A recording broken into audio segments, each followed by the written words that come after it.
മഹാലക്ഷ്മി സീരിയലിൻ്റെ പുതിയൊരു എപ്പിസോഡിലോട്ട് എല്ലാവർക്കും സ്വാഗതം. അങ്ങനെ വിശ്വനാഥനെ കണ്ട് ഭയപ്പെട്ടുകൊണ്ട് തന്നെ ഹോസ്പിറ്റലിലായ പ്രതാപനാണെങ്കിൽ വിശ്വനാഥൻ്റെ പ്രേതം കൂടിയിരിക്കുന്നത് പോലെയാണ് സംസാരിക്കുന്നത്.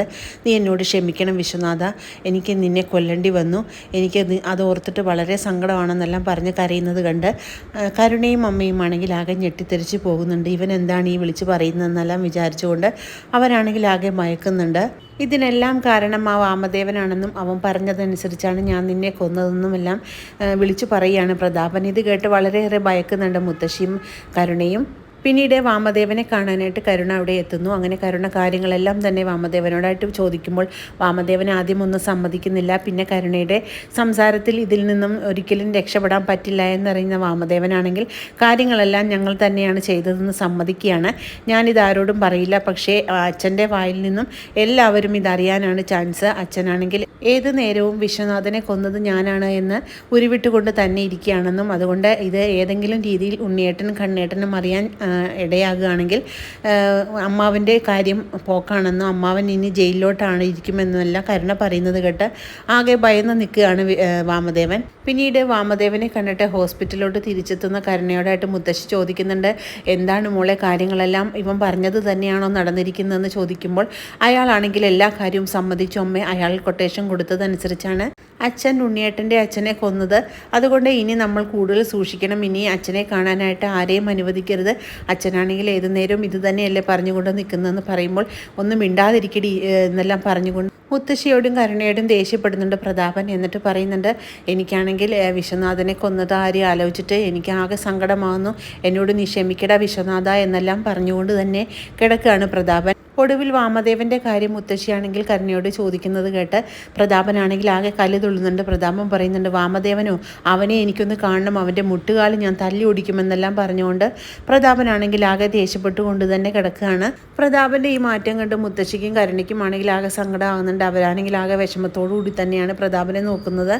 പിന്നീട് ആ ദിവ്യയായിട്ടുള്ള അമ്മയെ കാണാനായിട്ട് മാർക്കോ എത്തുന്നുണ്ട്. എന്നിട്ട് മാർക്കോ ചോദിക്കുന്നുണ്ട്, അമ്മ ആർക്ക് വേണ്ടിയാണ് ഇന്നലെ പ്രാർത്ഥനയിൽ മുഴുകിയിരുന്നത്, അമ്മ ആർക്ക് അപകടം വരുമെന്നാണ് പറഞ്ഞതെന്നെല്ലാം ചോദിക്കുമ്പോൾ ഞാൻ വേറെ ആർക്കും വേണ്ടിയല്ല, കണ്ണനും മഹാലക്ഷ്മിക്കും വേണ്ടി തന്നെയാണ് പ്രാർത്ഥിച്ചത്.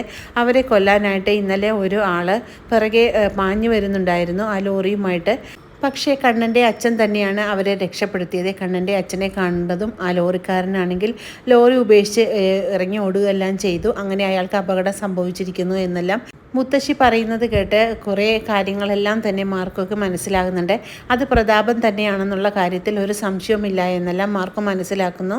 പിന്നീട് കണ്ണനാണെങ്കിൽ മഹിയാനന്ദുവിൻ്റെ വീട്ടിലോട്ട് കൊണ്ടുവിടാനായിട്ട് പോകുന്ന സമയത്ത് കണ്ണനോട് ഭക്ഷണം കഴിച്ചിട്ട് പോകാമെന്നെല്ലാം ദുർഗ പറയുകയാണ്. അത് കേട്ട് കണ്ണൻ പറയുന്നുണ്ട്, ഇവിടെ നിന്നും എങ്ങനെ വിശ്വസിച്ച് ഞാൻ ഭക്ഷണം കഴിക്കാൻ പറ്റും, ഇവിടെ നിന്ന് കഴിക്കാനായിട്ട് ഞാൻ ഒരുങ്ങുന്നില്ല, ഞാൻ അതുകൊണ്ട് പോവുകയാണെന്ന് പറയുകയാണ്.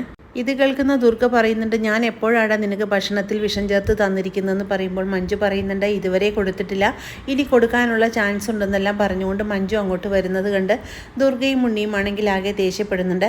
അപ്പോഴേക്കും കണ്ണൻ പറയുന്നുണ്ട്, സ്വന്തം മോൾക്ക് തന്നെ വിഷം കൊടുത്ത് കൊല്ലാൻ ശ്രമിച്ചിട്ടുള്ള അമ്മയാണ് ഈ നിൽക്കുന്നത്, പിന്നെ എങ്ങനെയാണ് ഞങ്ങൾക്ക് വിഷം തരില്ല എന്ന് ഉറപ്പ് വരുന്നതെന്നെല്ലാം കണ്ണൻ ചോദിക്കുന്നത് കേട്ട് ആകെ ദേഷ്യത്തോടു കൂടി തന്നെ നിൽക്കുകയാണ് ദുർഗയും ഉണ്ണിയും. പിന്നീട് കണ്ണനും മഹാലക്ഷ്മിയും അവിടെ നിന്ന് പോകുന്നത് എല്ലാവരും നോക്കിക്കൊണ്ട് നിൽക്കുകയാണ്.